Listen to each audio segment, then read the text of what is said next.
Good morning. We are walking. It's hot. Say hi, Luca. Yeah, he's been rolling around in the green grass here. We're downtown Tucson. This is the Linda Rodstadt Arts Center. It's getting really hot. Gonna be 100 today, and so getting out and about in the morning is key. And I've been listening to a Rachel Hollis podcast this morning, and she's talking about anxiety. And I tell you what, anxiety has been what I thought things were, the problem that I've had, since November, since I think around the time we had to go do Mom's celebration of life and put her in the ground. And I just really wasn't right. I'm normally a pretty happy, you know, smiley,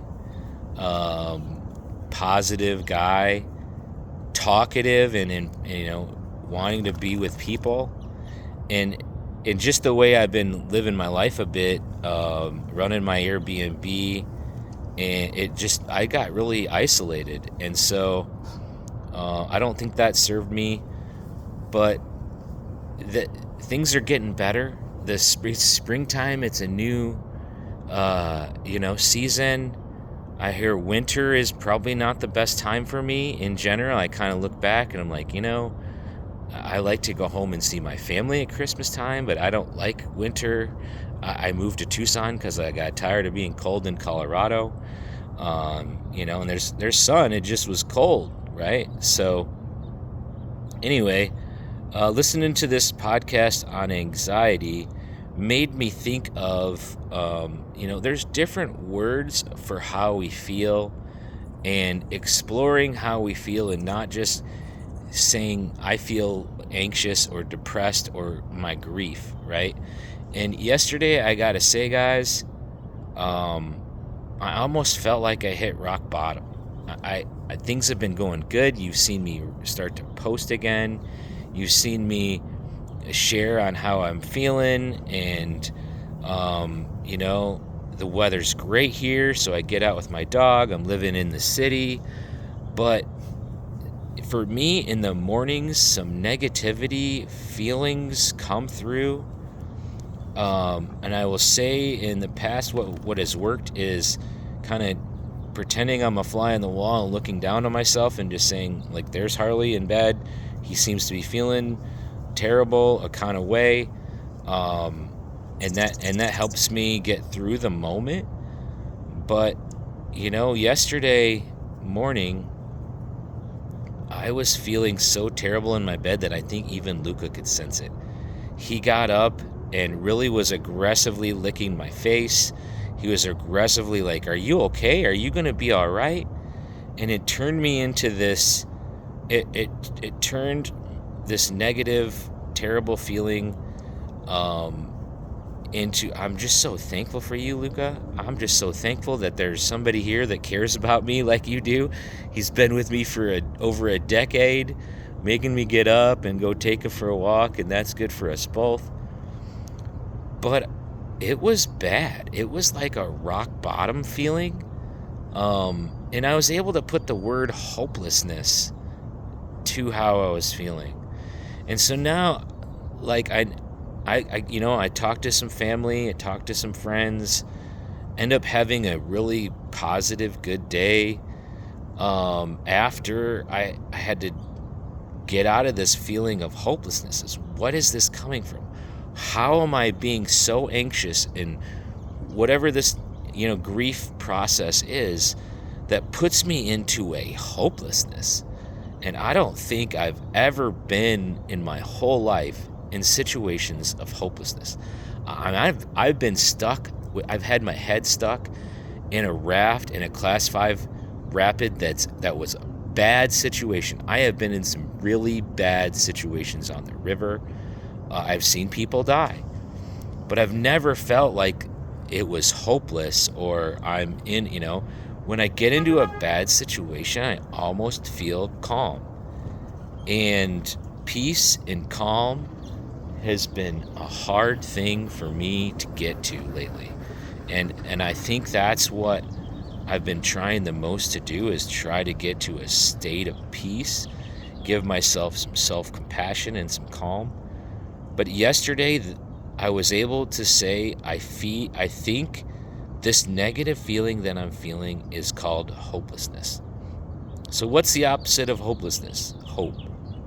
We had our last grief share meeting yesterday, and it was a lot about hope.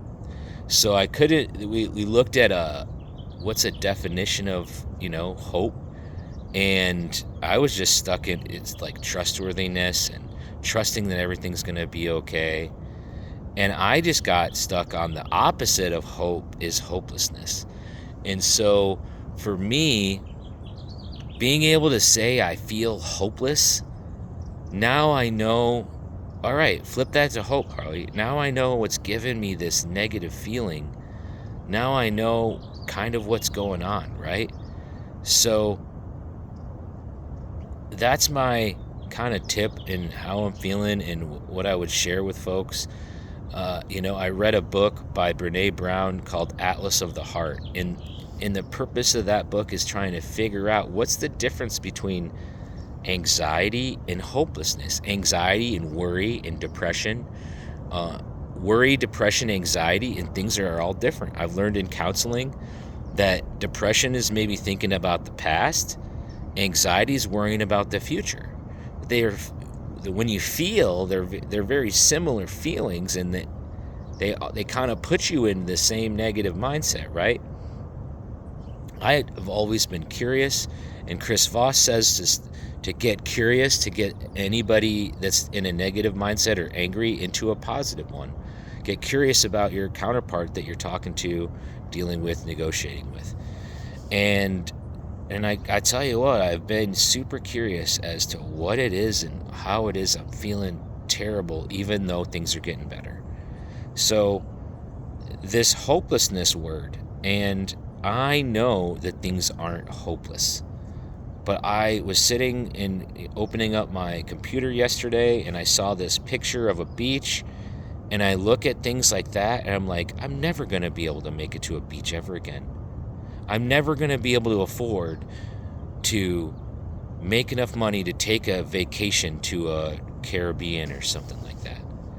And is that ridiculous? I think it is. Like, I know that's not true, but it's what I cannot get stuck. Like, that's what's stuck in my head this last few months, is this, I'm never going to do it. I'm never going to be able to. And when I see somebody having a good life or whatever, it's like, I'm never going to be able to do that. And so all I can do is label it. All I can do is say, hey, that's, I feel your feeling. That's a feeling of hopelessness, and let's let that go. Let's flip that to hope. And then I also reevaluated what I want out of life. What am I doing now that I can change or do differently? What can I do to get rid of some of this weight of the world? And I came up with a few things, and talking with some people that helped me bounce around my ideas. I have to talk with people. I can't just sit here and ruminate on things, is what I also learned. You might be different. You might be able to go in and go inward and come up with a solution for yourself. I just think about all the crap I have to do. Instead of taking things off my plate, I think about all these things I got to do all this so I can do this. And so in the hopelessness feeling, I wonder if it's going around the world right now. I wonder if any of you guys are out there feeling hopeless about finances, about love, about being single, or the situation you're in, or the place you're in. So the opposite of hopelessness is what? Hope. And I just want to, be real, be honest today. And and say, hey, if you can label how you're feeling, if you can say this is how I'm feeling and just be honest with it and authentic, then you might know what the opposite of that negative thing is, to say, okay, I need to focus on hope. I need to focus on hope a bit, because I have had no hope that things are going to work out for a long time. A long time. And maybe this is a spin-off of my grief. I don't know. I've been just labeling crappy feelings grief too. And I think that might be something for us to chat about, talk about. Label is, grief's a lot of things. Grief is this, feeling of emotion. And, my sister needed some information for my mom and had to look on my computer and my phone. And I go through hundreds and hundreds of photos of my mom just the other day. And it made me feel sad. It really did. And I had to put a wall around that. And in our grief share group last night, the thing that they mentioned was, really cherishing all those photos and putting some more photos on the wall. I don't have hardly any photos of myself doing fun things. They're all pretty old. I keep some photos of my family. My family's on my Facebook page, and maybe I need to update some. Maybe I need to get some new ones, That's what my mom would do, is she would surround herself with photos of her family, and so maybe that's what my suggestion is, to get out of the hopelessness, to start feeling better for Harley and for you guys. But thank you for listening. Thank you guys for just being around me in my life. I know, some people just aren't into commenting on things and whatnot, and that's okay. But I'm getting better. Life's getting better, making some moves, making some changes, I think. But if we can put a label on what it is that's bothering us, I think that's going to really help and help you get out of the negative.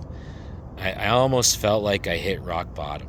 My life is not bad. My health is not bad. And I really felt like yesterday was a rock bottom. And the thought on that is, when I get to the bottom of the pool, I push off. And so now when I feel bad and I feel like I'm just in the rock bottom feeling, I'm going to push off of that and have momentum towards the light. Hope this helps.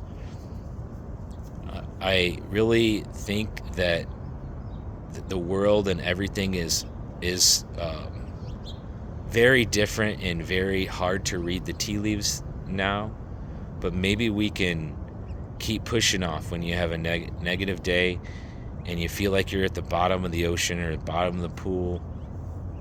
Push off that negative feeling, and then you have momentum in a positive direction. Love you all, and Lucas says hello. Have a great day.